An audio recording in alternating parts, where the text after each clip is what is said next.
Pan Am was gone for good. How did this happen?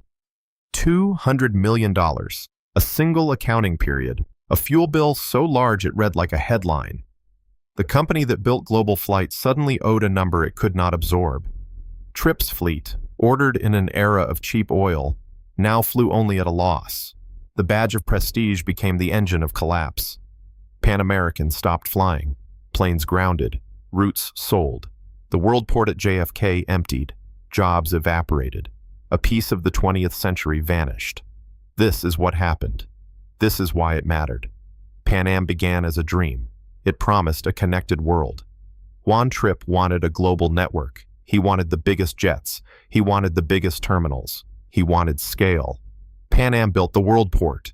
Pan Am ordered the Boeing 747. The 747 was a leap. It carried more people further than anything before. It shrank continents in the public imagination. The strategy was simple. Bigger planes meant lower cost per seat. Prestigious hubs meant steady traffic. The math assumed ever cheaper fuel and ever-growing demand. That math became doctrine. Fact. Pan Am front-loaded its balance sheet. New aircraft, new terminals, long-term leases and large crews. Fixed costs ballooned. Consequence? The airline's break-even point moved higher. It needed full cabins and steady cheap jet fuel. Human impact. Flight attendants learned service routines for three-aisle giants. Mechanics trained on new engines. Pilots moved from DC-6s to Leviathans. Pride rose in uniforms and glossy ads. Then came the decision that defined the fate of the company. Trippe and his leadership committed to a world of very large aircraft. They did not hedge their bets on size. They bet the future on the 747. Fact, the 747 order was massive. Terminals were built to handle its scale. Schedules were rewritten around high-capacity departures. Why? The belief was that global traffic would only grow. Prestige would secure premium fares.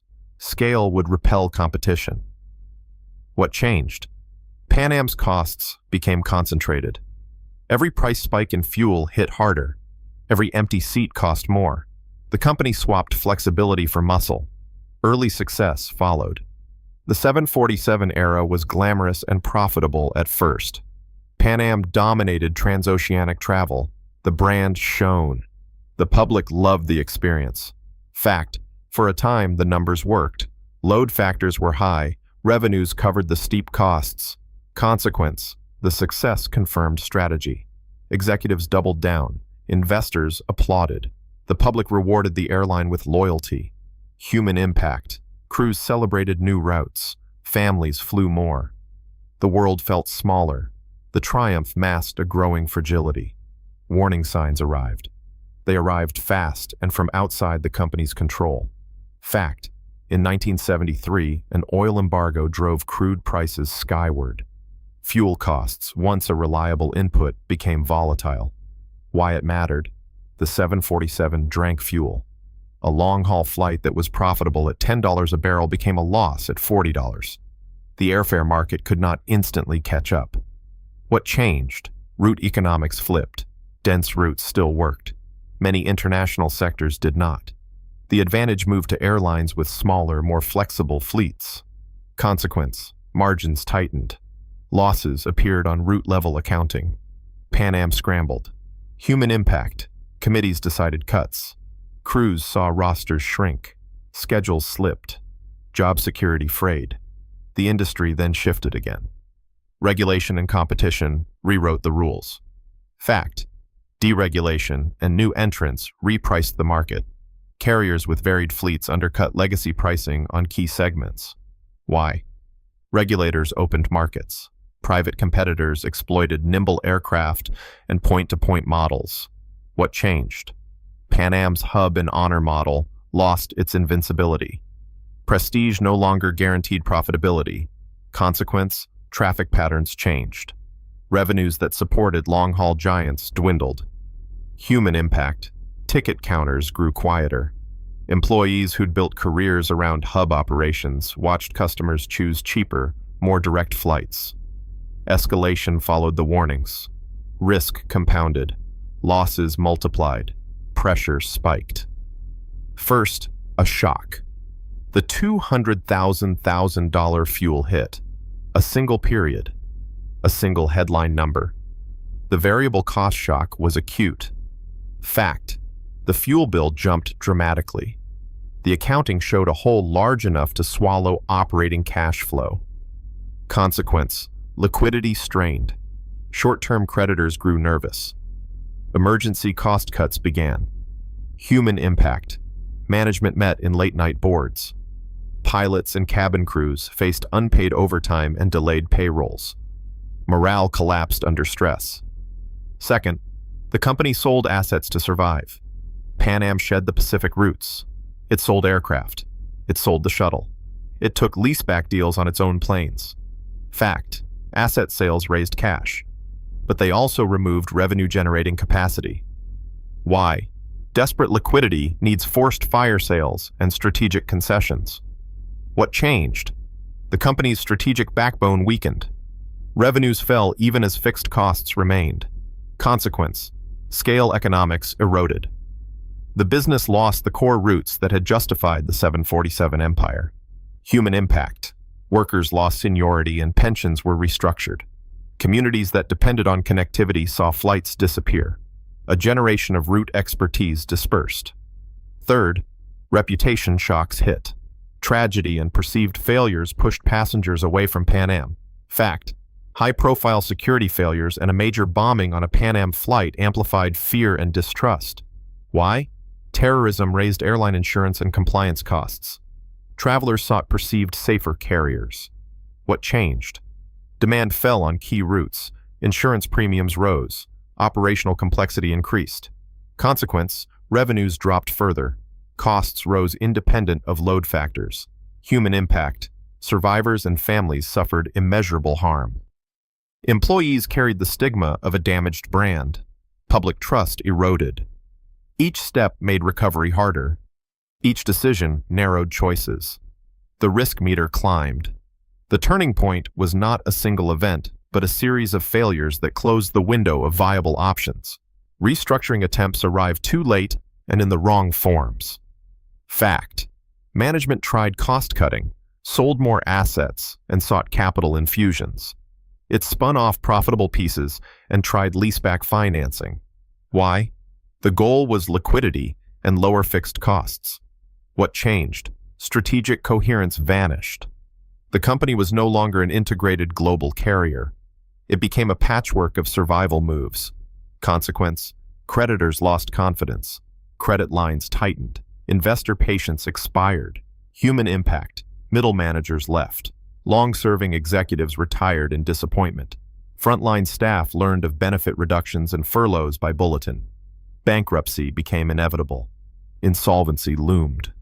The final flight came in 1991. Fact: Pan Am ceased scheduled operations. Aircraft were returned or sold. Routes were picked up by others. Why? Cumulative losses, fuel shocks, asset sales, deregulation, brand damage exceeded the company's ability to adapt. What changed? The aviation map altered. Competitors absorbed traffic. Airports reallocated gates. The world port sat mostly empty. Consequence: an icon disappeared. Market shares redistributed. The industry's balance of power shifted. Human impact: thousands lost jobs. Pensions were reduced. Careers ended. Communities lost direct links to global centers of commerce. For many former employees, identity collapsed with the airline. After the collapse, the forensic accounting began. The story of Pan Am became a case study in scale, risk, and leverage. Fact: Pan Am was capital intensive. Aircraft and terminals were long-term assets funded with debt and leases. Fuel was a volatile variable cost with outsized impact. Why this matters? When fixed costs are high, a small percentage increase in variable cost can wipe out margins. When revenue declines, fixed costs do not. What changed? The company had no easy levers. It could not shrink aircraft size overnight. It could not reconfigure terminals quickly. It could not undo long-term contracts. Consequence, a single macro shock cascaded. A $200 million fuel hit triggered asset sales. Asset sales reduced revenue. Reduced revenue made borrowing harder. Borrowing dried up. Bankruptcy followed. Human impact. Creditors took losses. Insurers raised rates industry-wide. Communities adjusted to new route maps. Former staff adjusted to new careers with less prestige and pay. Forensic economics shows the sequence clearly. Step 1. Capital intensity. Pan Am invested heavily in 747s and world port infrastructure. Balance sheets listed assets, leases, and debt. Step 2. Cost volatility mismatch. Fuel prices became volatile. Pan Am lacked fuel hedges or fleet diversity. Its cost per available seat mile jumped. Step 3. A liquidity squeeze. The $200 million shock drained operating cash. Emergency sales followed. Step 4. Strategic erosion. Selling routes and aircraft reduced revenue and bargaining power. Creditors tightened covenants. Step 5. Contagion. Reputation damage and security concerns suppressed demand. Insurance and security costs rose. The firm's borrowing cost increased. Step 6. Insolvency. Cumulative loss pathways converged. Bankruptcy completed the collapse. Quantitatively, the acute hit was $200 million. The cumulative losses reached into the hundreds of millions more. The dollars were more than numbers. They were livelihoods, pensions, and careers. Lessons emerged. The industry rewrote its playbook. Fact: airlines learned to diversify fleets. They moved to mix aircraft sizes. They invested in fuel hedging. They matched capacity to route elasticity. Why? Modern fleets reduce exposure to any single price shock. Hedging smooths variable cost spikes. Flexible networks protect revenue. What changed? Hubs became more tactical. Point-to-point gained traction. Leasing models and fuel contracts grew sophisticated. Executives adopted stress tests against macro scenarios. Consequence: the market grew more resilient. But the loss of Pan Am left a cultural gap. The public lost a global symbol. Human impact. Former Pan Am employees adapted. Some found work in new carriers. Some retired with reduced pensions. Some kept uniforms in closets. The mantra of global connection survived, but under different logos.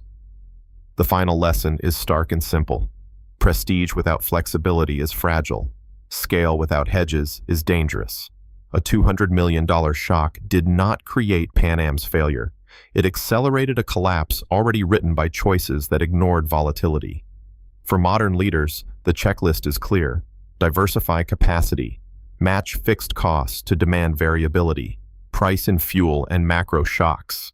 Maintain access to capital without over-leveraging growth. Stress test the balance sheet against the worst plausible price swings. Pan Am's disappearance was irreversible. The 747s that were once symbols of triumph became liabilities. The world port that welcomed the world shuttered. The airline's story is a cautionary tale about the forensic economics of failed dynasties. A former flight attendant once said, "We served the world, and one day the world served us a bill we could not pay." The uniform gathers dust. The memory remains. The lesson endures.